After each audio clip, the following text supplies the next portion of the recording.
here, and in today's video I'm going to show you what you can do with your black walnut tincture after you have made it.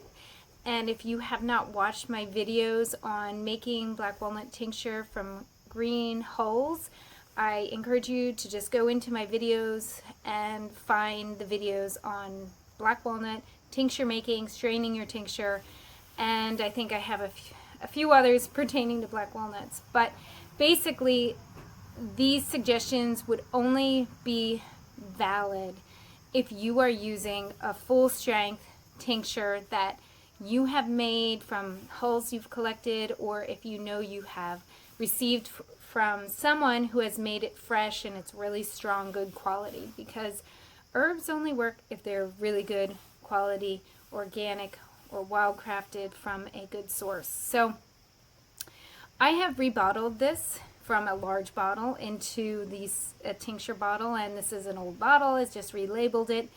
And black walnut tincture is really good for fungal issues, especially topically. So let's say I had a rash or something on my arm, but mostly people get fungal things on their hands or their feet. But I'm going to just demonstrate on my arm here. So what I would do is put a few drops and I would just rub it in. So whatever area that you have affected, I would take the dropper, drop it,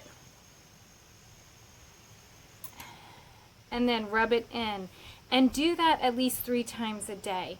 And you will be amazed at how much it improves the condition of your skin in a short period of time. But I would also couple this with a low sugar diet, and a diet rich in herbs that are healing to the body and also fight infection, which would be garlic, echinacea, golden seal, and any very nutrient dense herbs like nettles, horsetail, or oat straw. So this is great, and you can take a dropper full of it too. It'll work in the system energetically to bring the body back to a stronger state, to get rid of any kind of fungal that would be topical. So the other use for this would be to use as a tooth rinse.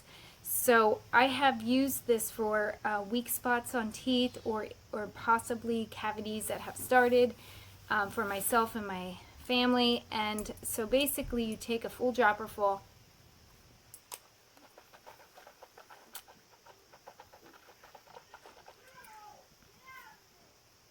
I should have prefaced it, and you take a dropper full. You could put it in a little bit of water if it's too strong for you. You swish for 60 seconds and then you swallow. And this you would want to do 3 times a day if you are suffering from an acute problem that is really bothersome and needs to be addressed fast. But if you just want to do it for a strengthening, you could do it a few times a week. So thanks for coming to my channel, and I'm going to ask you to please subscribe before you go. It helps bring attention to sheep hill herbs, and also like this video and come back again. Thanks.